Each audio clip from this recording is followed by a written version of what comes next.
Hello, my name is Ryan Buchanan, and my topic was the Battle of Marseille.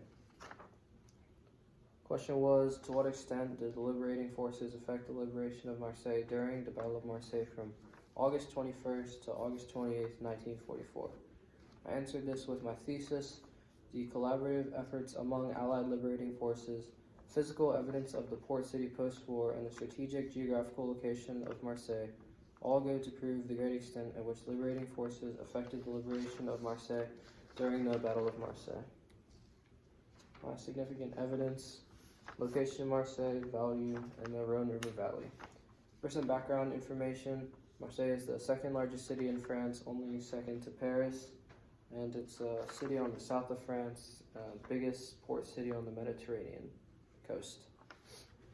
The location is important because the U.S. and the French wanted to get the port back.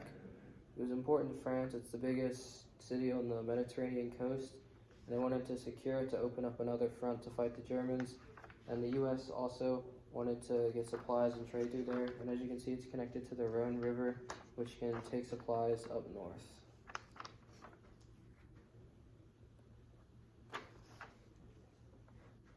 Operation Dragoon was the turning point in the liberation of Marseille, and it was mainly through the U.S. and the French. If you break down the liberating forces, it's the French forces plus the Allied forces, and the Allied forces were mostly American forces.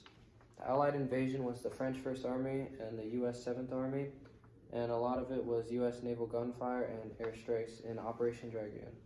The majority of the Germans escaped north through the Rhone River Valley, and if that Rhone River Valley wasn't there, they possibly would have stayed, which would have made a huge turning point in the war.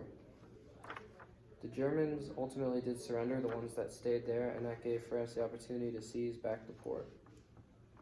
After they did, the port was greatly damaged, especially due to bombings, and that demonstrates that it was a hard battle even with the liberating forces, and they affected the battle to a great extent. I connected this to my current event, which was the liberation of Kherson, and this was back in November of 2022. Just like the Battle of Marseille, the Russians withdrew in a similar fashion to how the Germans did at the end, and they gave the city back to the Ukrainians. Kherson is also a port city just like Marseille, and its high value is trade and shipbuilding, very important to Ukraine. The liberating forces were assisted by the U.S., and I have a quote from Joe Biden, continue to supply them with what they need on the battlefield. Similar to the Operation Dragoon, which was a turning point in the Battle of Marseille, there was a high level of aerial combat with bombings, with the addition of drones, rockets, and missiles. And the U.S. supplied Ukraine with aerial supplies. And here are my sources.